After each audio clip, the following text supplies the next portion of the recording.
今回は人間はなぜ戦争をするのかというタイトルで話をします。原始の社会、人間は戦争をしていません。原始の人間の骨を調べると、激しく叩かれた跡とか、あるいは矢が刺さった跡とか、そのような戦争の痕跡が見つかりません。原始の社会は平和だったのです。原始の社会は小さな共同体が点在をした社会でした。そしてこの共同体、堀や柵で囲まれていません。つまり攻めてくる敵がいなかったのです。原始の社会には戦争はありませんでした。もちろん小さな争いはあったと思います。ただし一つの共同体が他の共同体を襲って征服をしていく、自らの支配下に置いていくというような激しい戦争はなかったということです。人間が戦争をするようになったのは早いところで今から約1万年前です。この辺りです。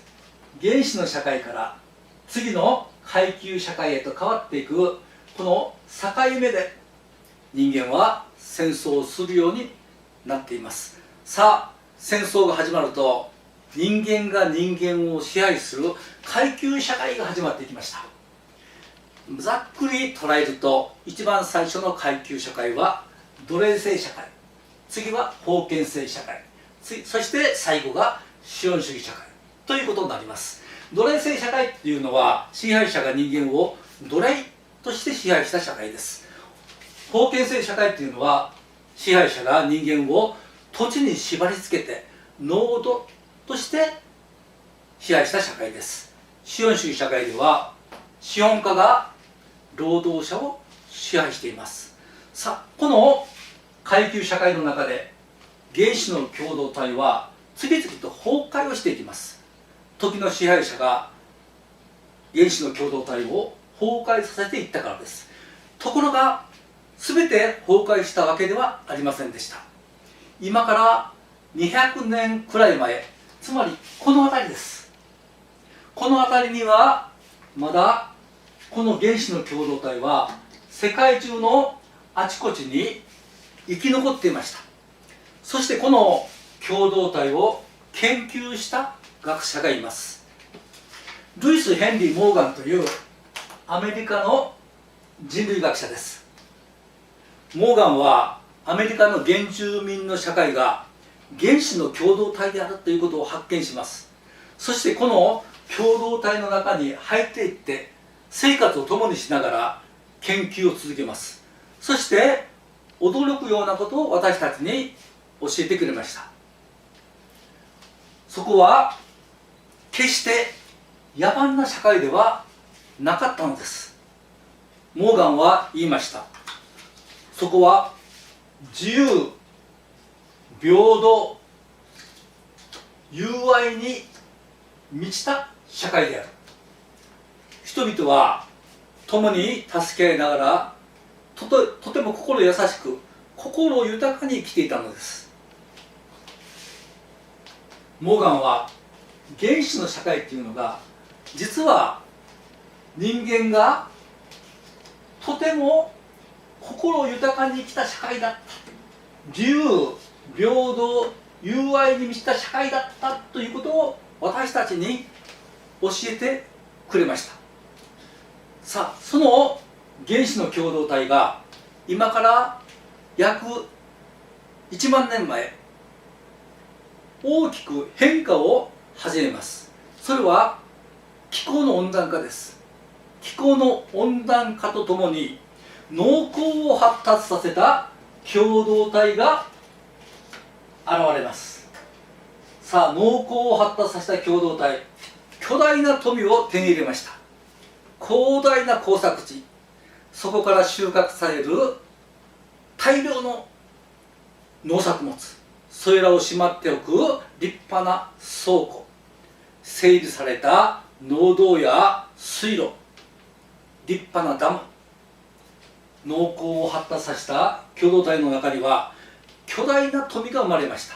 そしてその巨大な富を独り占めにする人間が現れます。富を独占所有する人間が現れたのです。それまでの原始の社会の経済は自給自足の経済でした。共同体の中では共に生産し共に分かち合うという経済が営まれていました。ところが農耕の発達によって巨大な富を手に入れた時、それを独占所有する人間が現れ、共に分かち合う経済が変わっていきました。そしてこの独占所有者がその共同体の支配者となっていきました。それまで共同体の中では自由平等友愛に満ちたとても温かい社会でした。人々は共に生きる喜びを知っていました。ところがこの人間は共に生きる喜びを忘れ、自分が誰よりも上であること、自分が偉いということを喜ぶようになっていきます。そしてこの人間の心には権力欲、支配欲が生まれる。人間の社会に初めて支配者が誕生してしまいました。そしてこの支配者の心からは自由平等友愛といった民主思想が失われていきました。つまり戦争は富の独占所有と民主思想の喪失から始まっていきました。さあ、私たち人間はこの階級社会の中でもう嫌というほどたくさんの戦争をしてきました。奴隷制社会にもたくさんの戦争がありました。封建制社会の中にも、そしてこの資本主義社会の中にもたくさんの戦争がありました。そして現在このまま人間が戦争を続けるともう人類そのものが滅亡をしてしまうかもしれないというところに来てしまいました。私たち人間はもう本気になって戦争をやめるということを考えていかなくてはいけません。そして戦争をやめるために必要なことは大きく2つです。戦争は富の独占によって始まりました。ということは戦争をやめていくためには何よりも富の独占をやめ、富の分かち合い、富を分かち合う経済をみんなで実現させていく必要があります。現在巨大な富が世界中のほんの一握りの人間に独占所有されています。この富をみんなで分かち合えというデモはまだ一度も起きていません。そのような戦い、この巨大な富をみんなで分かち合うような経済を作っていくような、そのような戦いがこれから求められているんだと、そのように思います。さらに戦争は民主思想の喪失によって始まりました。したがって戦争をなくしていくためには民主思想、自由平等友愛の復活が必要になります。もちろんこのような戦いは世界中で行われています。その戦いを世界中の人間が連帯してもっともっと広くしていかなくてはいけないということです。さあ、今回は人間はなぜ戦争をするのかということについて考えました。最後にもう一つだけ、原始の社会と階級社会との関係について考察を深めたいと思います。原始の社会というのはいつから始まったのか、さあ、私たちはホモ・サピエンスと言われる種の人間です。私たちホモ・サピエンスが一番最初地球上に現れたのは今から20万年から30万年前だと言われています。ということは、原始の社会というのは今から20万年から30万年前に始まったんだと捉えることができます。そして階級社会が始まったのは今から約1万年前です。ということは、私たち人間の歴史のそのほとんどは原始社会だということになります。人間の長い歴史から見ると、人間が戦争をしない時代の方がはるかに長かったということです。そして人間が戦争をするような時代、社会は極めて特殊な社会だということになります。さて、原始の社会というのは、もう生きた人間の脳の大きさは 1400cc です。現在私たちの人間の脳の大きさは約 1400cc あります。ということは、原始の社会を生きた人間も階級社会を生きた人間も同じ人間だったと考えることができます。ところが原始の社会にはいつまでたっても文明が生まれませんでした。そして生産力も発達しませんでした。なぜなのか。それは原始の人間が小さな共同体の中で生きていたからです。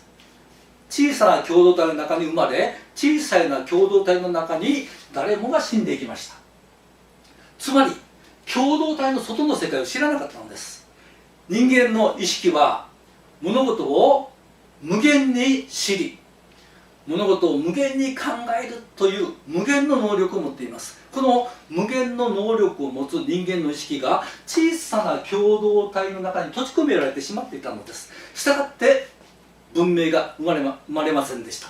ところが階級社会になると、この共同体が次々と崩壊をしていって、人間は共同体の外の世界を知るようになります。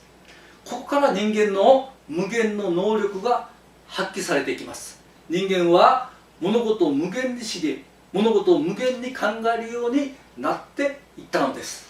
そして階級社会に文明が生まれ、文明が発達をしていきました。生産力もまた発達をしていきました。さて、原始の社会というのはとても自由平等友愛に満ちた心優しい温かい社会でした。しかしここは人間の意識が解放されてないという一つの矛盾を抱えていました。そしてその矛盾は階級社会の中で解決されました。つまり人間の社会というのは低い段階の原始の社会から階級社会を通ってより高い段階の民主主義を取り戻した新しい社会へと飛躍をしようとしています。私たちの人間には確かな未来が見えています。原始の社会の低い段階の社会をもっと高い段階で実現していくという未来がしっかりと見えている。私はそのように捉えています。それでは今日はこれで終わります。希望のマルクスという本を Amazon から販売しています。古いマルクス主義を超えた新しいマルクス主義の本です。ぜひ読んでみてください。